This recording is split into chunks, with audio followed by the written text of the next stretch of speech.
Jeremiah's Journey to Babylon by Ginzberg.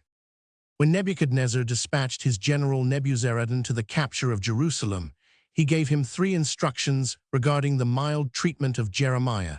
Take him, and look well to him, and do him no harm, but do unto him even as he shall say unto thee. At the same time, he enjoined him to use pitiless cruelty toward the rest of the people. But the prophet desired to share the fate of his suffering brethren, and when he saw a company of youths in the pillory, he put his own head into it. Nebuzaradan would always withdraw him again. Thereafter, if Jeremiah saw a company of old men clapped in chains, he would join them and share their ignominy until Nebuzaradan released him. Finally, Nebuzaradan said to Jeremiah, Lo, thou art one of 3 things. Either thou art a prophesier of false things, or thou art a despiser of suffering, or thou art a shedder of blood. A prophesier of false things, for since many a year hast thou been prophesying the downfall of this city, and now, when thy prophecy has come true, thou sorrowest and mournest. Or a despiser of suffering, for I seek to do thee naught harmful, and thou thyself pursuest what is harmful to thee, as thou to say, I am indifferent to pain. Or a shedder of blood, for the king has charged me to have a care of thee, and let no harm come upon thee, but as thou insistest upon seeking evil for thyself, it must be that the king may hear of thy misfortune, and put me to death. 40.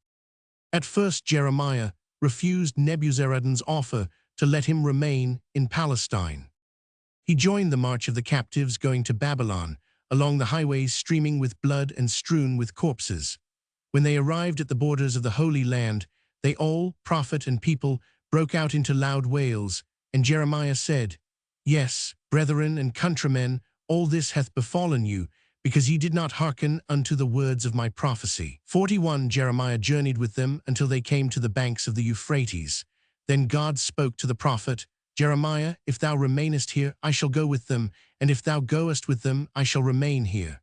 Jeremiah replied, Lord of the world, if I go with them, what doth it avail them? Only if their king, their creator, accompanies them, will it bestead them. 42. When the captives saw Jeremiah make preparations to return to Palestine, they began to weep and cry, O Father Jeremiah, wilt thou too abandon us? I call heaven and earth to witness, said the prophet, had you wept but once in Zion, ye had not been driven out. 43. Beset with terrors was the return journey for the prophet.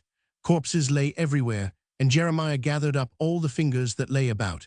He strained them to his heart, fondled them, kissed them, and wrapped them in his mantle, saying sadly, Did I not tell you, my children, did I not say to you, Give glory to the Lord your God, before he caused darkness, and before your feet stumble upon the dark mountains? 44.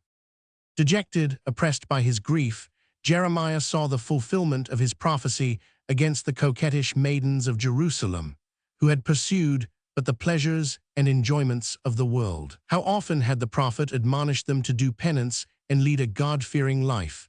In vain, whenever he threatened them with the destruction of Jerusalem, they said, Why should we concern ourselves about it?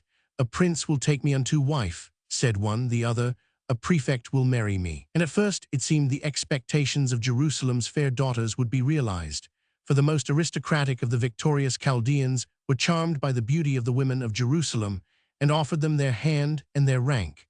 But God sent disfiguring and repulsive diseases upon the women, and the Babylonians cast them off, threw them violently out of their chariots, and ruthlessly drove them over the prostrate bodies.